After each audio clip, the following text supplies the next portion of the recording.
The United States and Israel's coordinated airstrikes on Iran's nuclear facilities, Fordo, Natanz, and Isfahan early this morning, mark a brazen act of aggression that shatters any pretense of respect for international law or regional stability. President Donald Trump, in a televised address, crowed that the strikes completely and totally obliterated Iran's nuclear program. The U.S. military carried out massive precision strikes on the 3 key nuclear facilities in the Iranian regime, Fordo, Natanz, and Isfahan. Everybody heard those names for years as they built this horribly destructive enterprise. Our objective was the destruction of Iran's nuclear enrichment capacity and a stop to the nuclear threat posed by the world's #1 state sponsor of terror. Tonight, I can report to the world that the strikes were a spectacular military success. Iran's key nuclear enrichment facilities have been completely and totally obliterated.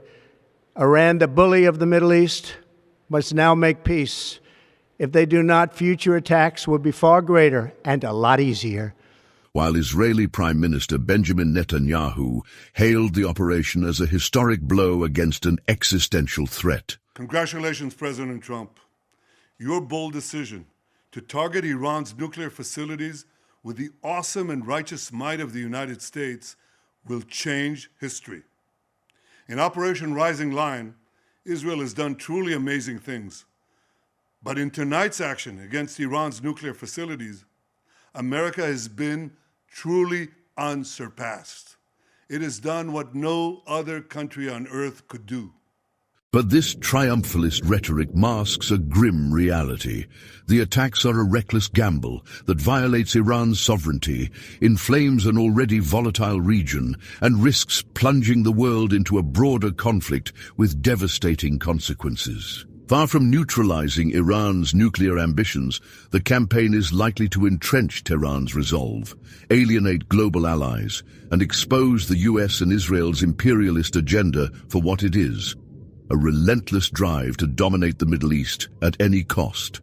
تنها بخشی که در سایت هسته‌ای فوردو آسیب دیده این تونل‌های ورودی و خروجی بودند و آسیبی به خود تأسیسات که چه موضوعی بوده. ولی اگر حرف ترامپ هم درست باشه ضربه چندانی خورده نشده، به خاطر اینکه عملاً در اونجا مدتی پیش مواد تخلیه شده. ببینید نتنز در نزدیکی کاشان قرار داره و در اینجاش که اسم سایتش سایت شهید احمدی روشن هست، یک کار تحقیقاتی و نسل اول سانتریفیوژ ها در اونجا کار گذاشته شده بود. Let's start with the facts of the assault. The US deployed B-2 stealth bombers, armed with 30,000-pound GBU-57 massive ordnance penetrator bunker buster bombs, to target Fordo's deeply buried uranium enrichment facility, while 30 Tomahawk missiles launched from submarines 400 miles away struck Natanz's enrichment plant and Isfahan's centrifuge workshops. Israel, which initiated its campaign on June 13th, had already damaged these sites, killing 3 senior Iranian commanders and targeting air defenses and missile infrastructure. This is a statement from Donald Trump, quote, "We have completed our very successful attack on the 3 nuclear sites in Iran," etc.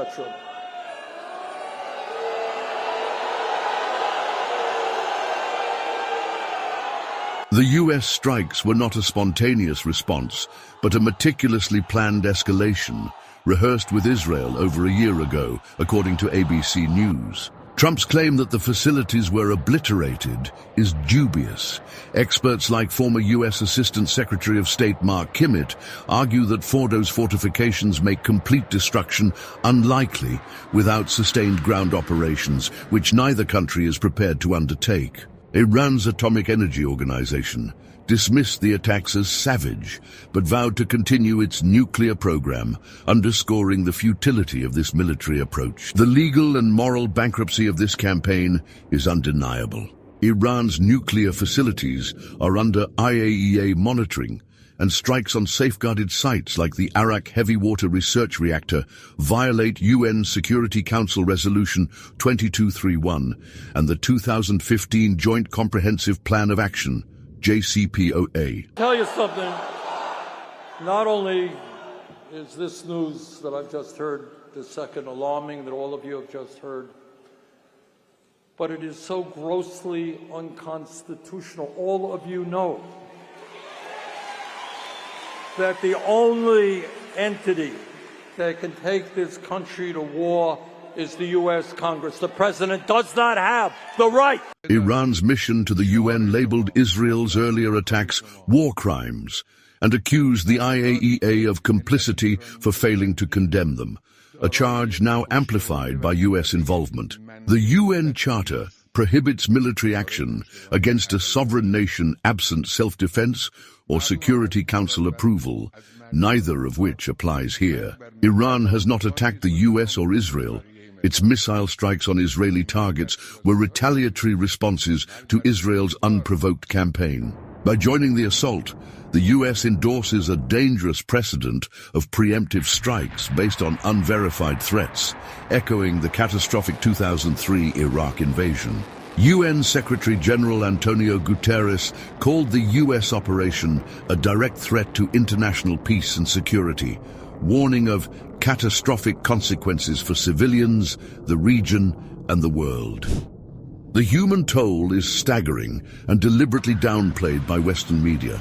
Iran's state-run Noor News reports over 430 deaths and 3,500 injuries since Israel's campaign began, with US strikes adding to the carnage. Social media posts from Iranians reveal the terror gripping civilians, families fleeing Tehran, overcrowded shelters, and fears of radiological contamination from Fordow, where highly enriched uranium is stored. The IAEA notes that previous strikes on Natanz caused only localized damage, but a direct hit on Iran's Bushehr nuclear power plant, spared so far, could release a very high level of radioactivity, according to Director General Rafael Grossi. Beyond the immediate devastation, the attacks have displaced thousands, disrupted Iran's economy, and fueled anti-American and anti-Israeli rage across the region.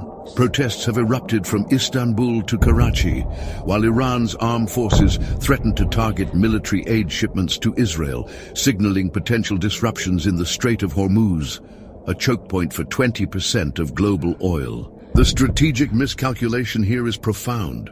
Israel and the US claim their goal is to eliminate Iran's nuclear program, but history suggests otherwise. After Israel's 1981 strike on Iraq's Osirak reactor, Saddam Hussein accelerated his nuclear efforts in secret. Iran, with its advanced scientific base and regional alliances, is likely to follow suit, dispersing its program to evade future attacks. The strikes also risk strengthening Iran's hardline regime rather than toppling it, as some Israeli officials hope. Public anger over foreign aggression could rally Iranians around their government, much like during the 1980-1988 Iran-Iraq war.